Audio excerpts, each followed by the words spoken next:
drama? Seojun was reviewing documents at the government office, his eyes heavy with fatigue. He was an ambitious young scholar, studying relentlessly for the civil service examination. This isn't working. He sighed and set his brush down, his thoughts too scattered to focus. He stepped out for some fresh air, strolling toward the moonlit lake on the outskirts of the village.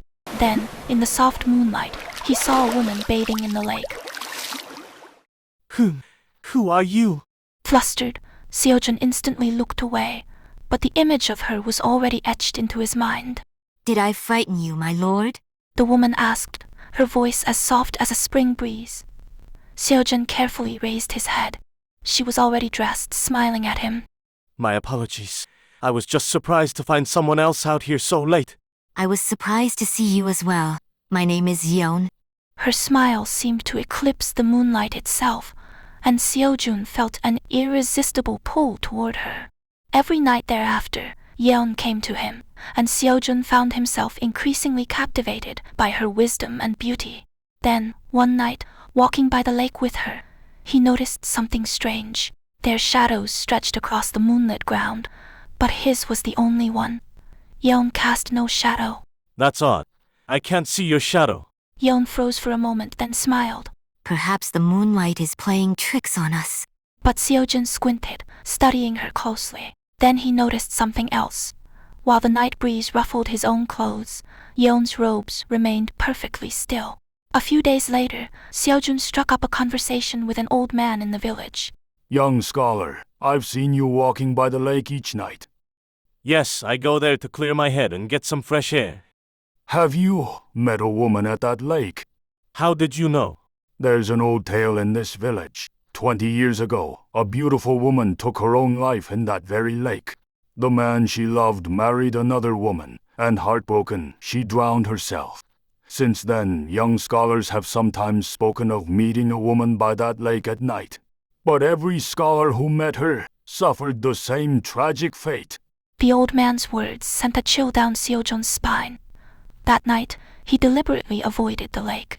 But Yeon was waiting for him just outside his house. I was waiting for you. Why didn't you come? Yeon, are you really human? Are you doubting me, my lord? Then prove my doubts wrong. Why don't you cast a shadow? Why does the breeze never stir your clothes? You heard the old man's story in the village, didn't you? I did. Are you the woman who drowned herself in the lake? Yes, I am a spirit, but my feelings for you are true. At first, I only meant to tempt you. But as we spent more time together, I came to truly love you. Oh no. Don't be afraid, Lord Seojun. I'm not trying to hurt you. I love you. But we belong to different worlds. When a mortal lovingly shares their life force with me, I become more human. The more life force you give me, the more beautiful and alluring I become. What are you saying? Share my life force. Yes. Sharing a part of your life with me would make me more human, allowing me to stay by your side for much longer. And as I grow more beautiful, you will be even prouder to have me by your side. Seojun could not bring himself to fully trust Yeon's words. After much deliberation, he decided to seek out the wisest monk in Goryeo. Master, is love between a human and a spirit truly possible? Human greed knows no bounds. If you can tame that desire, you may live a happy life. But it is a balance few ever achieve. Ultimately, the choice must be yours.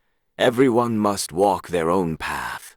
Seojun took the monk's words to heart as he descended the mountain. That night, he met Yeon again. Yeon, I have made my decision. All right, let's do this! It pains me, but I must refuse. 5 years of my life. There was firm resolve in Seojun's eyes. He stood at the crossroads of a destiny that had been thrust upon him. The choice he made now would shape all of his days to come. All right, let's do this! I will give you 5 years of my life. That will have to be enough. Truly, Lord Seojun. I love you. I want to be with you. That night, Seojun shared 5 years of his life with Yeon, and she underwent a remarkable transformation. Her skin glowed with renewed vitality, and her eyes became deeper and clearer. Seojun was astonished by the change. Yeon, you really are different. You're even more beautiful. This is the power of life force. This is the power of your life flowing through me, making me more real. The two were married and began their life together. The beauty of Seojun's new wife left the villagers utterly speechless. Have you seen her beauty? It's almost otherworldly. It's as if a goddess has come down from the heavens. The compliments were endless, and every time Seojun heard them, his chest would swell with pride. As time passed, Seojun and Yeon opened a small inn. Thanks to Yeon's beauty and wisdom, the inn thrived. Guests were captivated by her grace and wit, returning again and again. The inn quickly became the most famous in the area. But as their success grew, so did Seojun's ambition. Yeon, our inn could be much bigger. Imagine how our business would thrive if you were even more beautiful. A little more of my life force is all it would take. My dear husband, is that truly necessary? Aren't we happy enough as we are? It's fine. This is what I want. And so, Seojun shared another 3 years of his life with Yeon. Her beauty shone even brighter, and their inn became the most renowned establishment in all of southern Goryeo. Yeon, what if we move to Gijeong? Our fortunes could grow even greater there. By now, Seojun's greed knew no bounds. He wanted a bigger inn, greater wealth, and for Yeon to become even more beautiful. He gave her 5 more years of his life. After moving to Gyejeong, their inn became a landmark, frequented by Goryeo's wealthiest nobles. Yeon's beauty was now a legend across Gyejeong, and Seojun amassed enormous wealth. One day, however, Seojun looked into a mirror and was shocked by his reflection. His face had aged terribly, and his hair had turned completely white. Sharing his life force with Yeon had taken a swift and heavy toll on him. Yeon, how much life do I have left? Not much time remains, my dear husband. Seojun was frantic. He still had so many ambitions, and so much more he yearned to experience. Surely, there must be a way. Can't we use our wealth to buy me more time? Life cannot be bought with money, and the life force you gave me cannot be taken back. That night, Seojun lay in his bed. His body was already old and frail.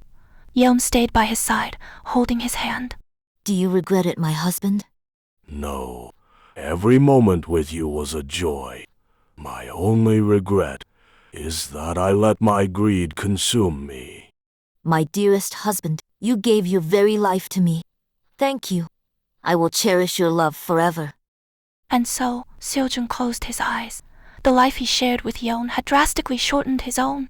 In that brief time, he had gained the world, only to lose himself in the end. All right, let's do this! It pains me, but I must refuse. I have my own path to walk. I love you, but I cannot ignore the monk's wisdom. Human greed is endless, and I refuse to be consumed by it. I understand, Lord Seojun. I respect your choice.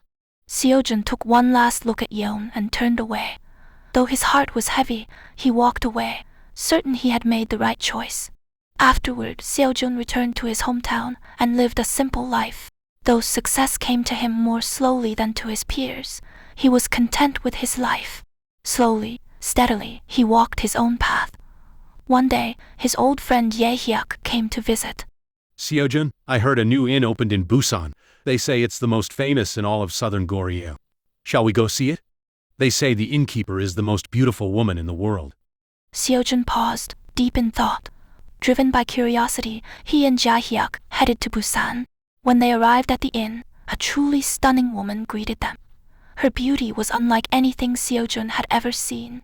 With her mesmerizing eyes, flawless skin, and graceful movements, she captivated all who beheld her. Welcome, my lords. The innkeeper greeted them warmly. Seojun watched her closely. There was something familiar about her, but he couldn't quite place it. She led them to the best seats and personally poured their wine. How did you come to run such a beautiful establishment? Destiny works in mysterious ways, doesn't it? I was simply blessed with good fortune. This is your first visit, I believe.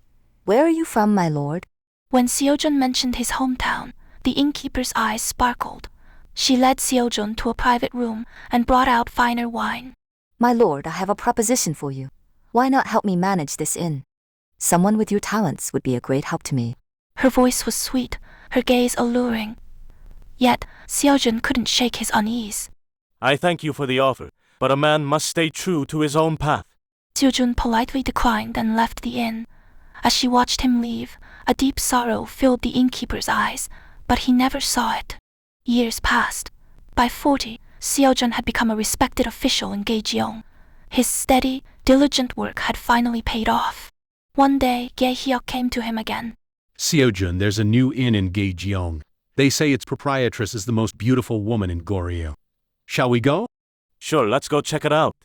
When they reached the inn, Seojun was left speechless. The woman who ran it was the most beautiful he had ever laid eyes on, even surpassing the innkeeper in Busan. Her eyes, her voice, every subtle gesture, they were perfect. Welcome, my noble lords. It is an honor. The innkeeper greeted them with a radiant smile. Seojun felt strangely drawn to her. He felt an effortless familiarity with her, as if he had known her for a very long time. Seojun visited the inn many times. Each time, the innkeeper treated him with particular kindness, and they grew closer. Then, one evening after several months had passed, she quietly asked him a question. My lord, what if I were to ask you to share a part of your life with me? Seojun paused. Though he knew nothing of who she truly was, his heart was already hers. I don't even know your name yet. My name is Jiyu. Jiu, will you marry me? Jiyu joyfully agreed. They married and began a happy life together. One night, Jiu cautiously asked him, My lord, if you were to share your life force, it would grant me more time on this earth by your side. Jiu, I think you are perfect, just the way you are. You don't need to be any more beautiful, and we don't need any more wealth. Yet, if sharing my life meant you could live even one day longer, I would do so without a moment's hesitation. But I have no desire for you to become any more beautiful. I love you just as you are. Thank you, my lord. And so, Seojun lived happily with the most beautiful woman in Goryeo. He served as a respected official in Yeon, living out his days in happiness with Jiyu as they ran their inn together. Years went by. In his old age, as his health failed, Seojun was confined to his bed. Jiyu stayed faithfully by his side. In his final moments, Jiyu whispered into Seojun's ear. Lord Seojun, may I tell you my real name? Seojun smiled faintly. My real name is Yeon. After you left, I took life force from others, growing more beautiful with each life I claimed.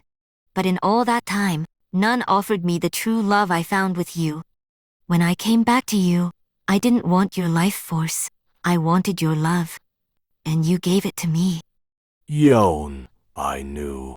Deep in my heart, I knew it was you. I love you. Holding Yeon's hand, Seojun peacefully closed his eyes. His story was passed down through generations, a timeless lesson that destiny cannot be forced. If you trust its currents, what is truly yours will always return. It is a tale of finding one's destiny and the profound, quiet joy that follows. And so the story concluded, but its true beginning lay in a realm far beyond the mortal world. High in the Jade Emperor's palace, a spirit was kneeling. For the sin of taking your own life, you are bound for the underworld. Your Majesty, please grant me one chance, a chance to atone. Very well. I will give you a test. Go down to the Goryeo era and claim the life force of a man named Seojun. If you succeed in taking his life force, I will grant you entry to the celestial realm. Thank you, Your Majesty. And that spirit became Yeon, descending to the Goryeo era. However, meeting Seojun changed her heart. Though she had initially planned to steal his life force, she slowly came to understand the meaning of true love. Years later, after Seojun had passed away in his old age, Yeon stood before the Jade Emperor again. What do you bring before me? Your Majesty, what I bring is not life force, but love. I failed to take Seojun's life force. Instead, I lived a human life with him. In living as a human, I learned that there are truths far more precious than my own desires. That was the very test I intended for you. You have learned true love. You have passed the trial. Now return to the celestial realm. You and Seojun shall be together for all of eternity. And so, Yeon and Seojun shared an eternal love in the celestial realm. True happiness, they discovered, was found not in the indulgence of desire, but in the embrace of genuine love.